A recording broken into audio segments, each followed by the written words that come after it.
Ticket आप काहे को मांग रहे हैं कि जब आपका विधायक वहाँ पर सिटिंग विधायक है और क्या उसके कार्य से जनता में कुछ इस तरह का कोई फीडबैक मिला है? इसके पीछे क्या राज है? आपकी विपक्षी पार्टी समाजवादी पार्टी ने पीडीए बना के रखा है, पिछड़ा दलित अल्पसंख्यक। अभी कुछ दिन पहले अखिलेश यादव ने मीटिंग की ब्राह्मणों की, सीधे पीडी उनको दे दिया। मतलब कि सब कुछ न्यौछावर कर रहे हैं। ऐसे में विपक्ष जो पीडीए की आंधी बता रहा है अपने को, उसमें कहाँ टिकते हैं आप? ऐसे अभी तक पीडीए पिछड़ा दलित अल्पसंख्यक था। हम्म। अब ब्राह्मणों के सम्मेलन में पीडी भाई पंडित संशोधन करते जा रहे हैं वो, समय इसलिए- परिस्थिति काल के हिसाब से। इसलिए कि वो कंफ्यूज हैं। वास्तव में कहते हैं 29 संशोधन हो चुका है। आप कैसे कहते हैं कि उनका भाई जैसे समय काल परिस्थिति के हिसाब से संशोधन हो रहा है? नहीं एकदम संशोधन करें, जनता उनके संशोधन को खूब देख रही है हाँ, और खूब महसूस कर रही है। हाँ, ये खुद ही नहीं समझ पा रहे हैं कि हम कहाँ लड़ रहे हैं, क्या लड़ रहे हैं। आपकी कोई हाईकमान से बात हुई है, किसी तरह की चर्चा हुई है, कोई आश्वासन मिला है कि जाइए आप झंडा बैनर लगाइए, आप फील्ड पर जाकर प्रयास कीजिए? आपके इस निर्णय को पार्टी में बगावत के तौर पर ये देखा जाए कि आपकी एक महत्वाकांक्षा है? अमित सिंह चौहान को दोबारा से मान लीजिए टिकट दे दिया जाता है, आपको टिकट नहीं दिया जाता है, तो क्या आप उनका पूरी तरह सहयोग करेंगे? मैं ये क्यों मानूं कि उनको दोबारा दे दिया जाएगा? मैं तो ये मान रहा हूँ कि इस बार मुझे पार्टी टिकट देगी। पूरे सपोज कीजिए कि आपको टिकट नहीं मिलता है, दोबारा रिपीट कर दिया जाता है, तो आप बगावती तेवर तो नहीं अपनाएंगे या कोई निर्दलीय या किसी दूसरे राजनीतिक दल में तो नहीं जाएंगे? नमस्कार। 2027 का चुनाव जैसे जैसे नज़दीक आता जा रहा है, राजनीतिक दलों में हलचल बढ़ती जा रही है। अयोध्या बीकापुर विधानसभा में भी टिकट को लेकर इस समय हलचल तेज है। हालांकि वहां पर भारतीय जनता पार्टी के वर्तमान में विधायक अमित सिंह चौहान हैं, लेकिन टिकट चाहने वालों की होड़ लगी है। कुछ लोग गुप्त रूप से प्रयास कर रहे हैं, पार्टी हाईकमान तक अपनी बात पहुंचा रहे हैं, लेकिन कुछ लोग मुखर होकर सामने आ गए हैं। ऐसे में हमारे साथ में हैं धर्मेंद्र प्रताप सिंह टिल्लू, जो अयोध्या और अंबेडकर नगर दोनों ही सहकारी बैंक के आप चेयरमैन संयुक्त रूप से दूसरी बार आपने अटेम्प्ट लिया है और आपकी एक छवि बेदाग की है। आप प्रयास कर रहे हैं, चूंकि घोषित हो चुका है कि आप टिकट मांग रहे हैं, आपके पोस्टर और बैनर पूरी विधानसभाओं में दिखाई पड़ रहे हैं, चर्चा का बाजार गर्म है। सर, स्वागत है आपका।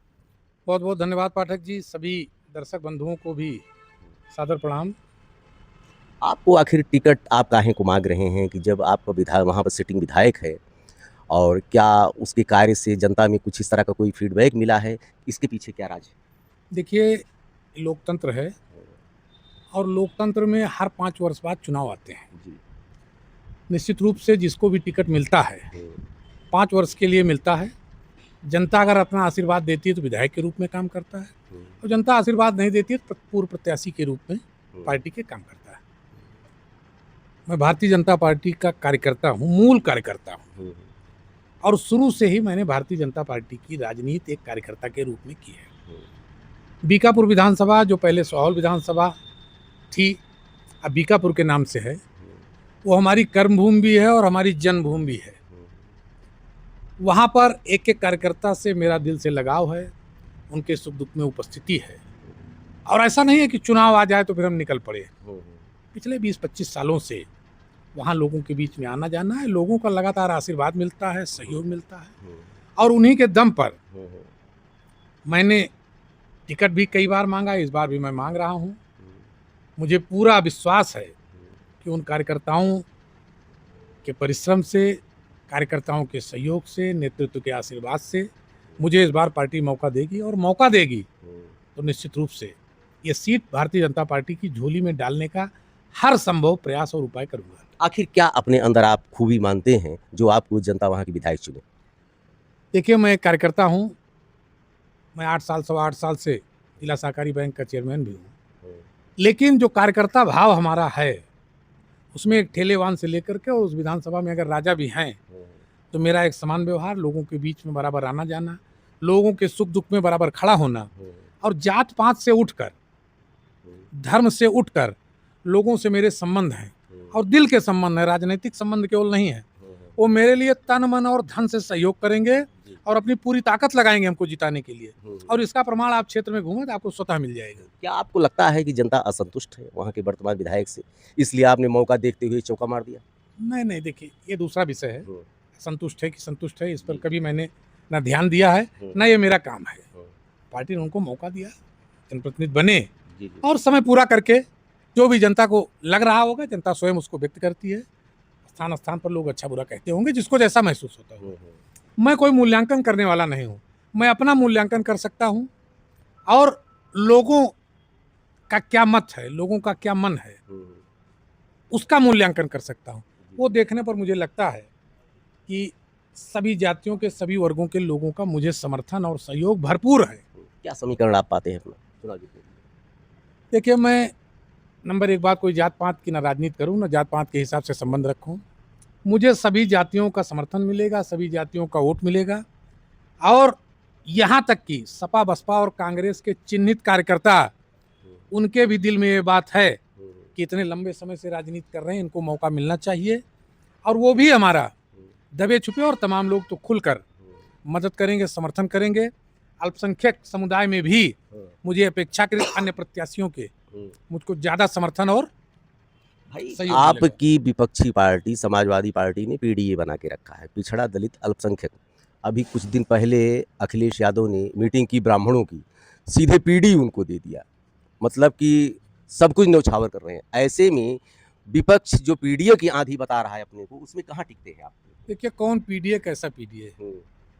नरेंद्र मोदी से बड़ा कोई पिछड़ा इस देश में है? महामहिम राष्ट्रपति पीडीए से ही आती है, हमारे राज्यपाल पीडीए से ही आते हैं, हमारे प्रदेश अध्यक्ष पीडीए से ही आते हैं। ये तो केवल लोगों को गुमराह कर रहे हैं। वो एक परिवार और एक जाति नहीं, बल्कि कुछ 2-4 जनपदों की राजनीति करते हैं। इसका उदाहरण है कि आप उनके पिछले कार्यकाल को देख लीजिए। पूरे प्रदेश का नौजवान नौकरियों में अपना जो है आवेदन करता था, लेकिन 80 से 90% नियुक्ति केवल इटावा और उसके आसपास की होती। कैसा पीडीए? और एसी की राजनीति करने से, भाषण देने से, अभी तक पीडीए पिछड़ा दलित अल्पसंख्यक था, अब ब्राह्मणों के सम्मेलन में पीडी पंडित संशोधन करते जा रहे हैं वो समय इसलिए- परिस्थिति काल के हिसाब से। इसलिए कि वो कंफ्यूज हैं। वास्तव में कहते हैं 29 संशोधन हो चुका है।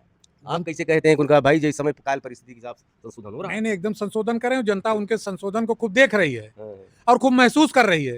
ये खुद ही नहीं समझ पा रहे हैं कि हम कहाँ लड़ रहे हैं, क्या लड़ रहे हैं, है ना?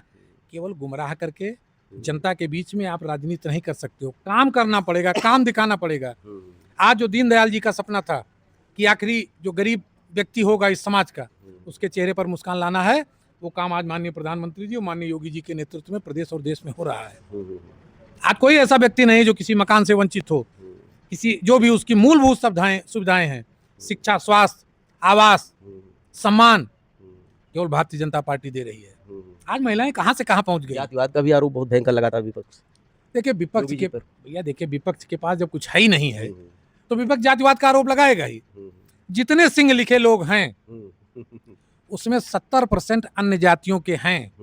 जैसे मुलायम सिंह, जी जी जी, कभी भी उनका जब नाम लिया जाता था तो 60 में मुलायम सिंह ही कहते थे लोग। क्या वो सिंह थे? ऐसे ही सिंह तमाम ऐसी जातियों के लोग हैं जो लगाते हैं। लोग ये कहते हैं कि देखिए सारे सिंहों को, मुझे ऐसा नहीं लगता है। आप अपने जनपद में देख लीजिए, अड़ोस पड़ोस के जनपद में देख लीजिए, क्योंकि वो कहीं से सफल नहीं हो पा रहे हैं। आज माननीय मुख्यमंत्री जी जिस कड़ाई से और जिस अनुशासन के तहत, अगर भारतीय जनता पार्टी का भी कोई कार्यकर्ता अगर कहीं किसी गलत काम में लिप्त है तो उसको कहीं छूट नहीं मिल सकती है। आज अमन चैन है। आज महिलाएं रात में 12 बजे भी आराम से निकलती हैं। तो कुछ नहीं मिल रहा है तो कुछ ना कुछ कहना है।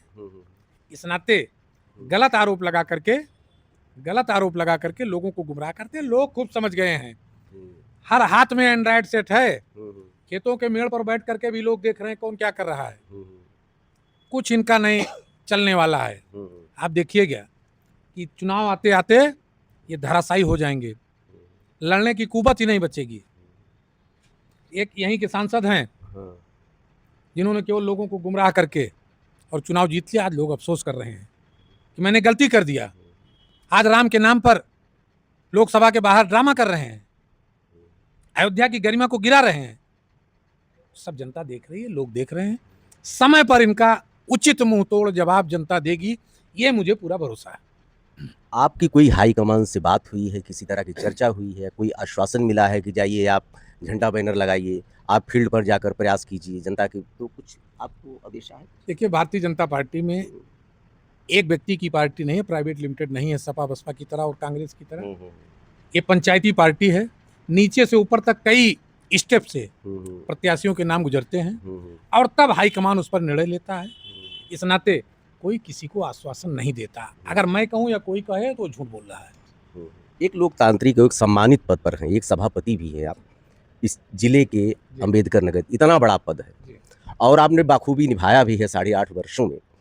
तो ऐसे में आपके इस निर्णय को पार्टी में बगावत के तौर पर ये देखा जाए कि आपकी एक महत्वाकांक्षा है? देखिए, मैं जिस पद पर हूँ लगातार केवल 2 बार रह सकते हैं।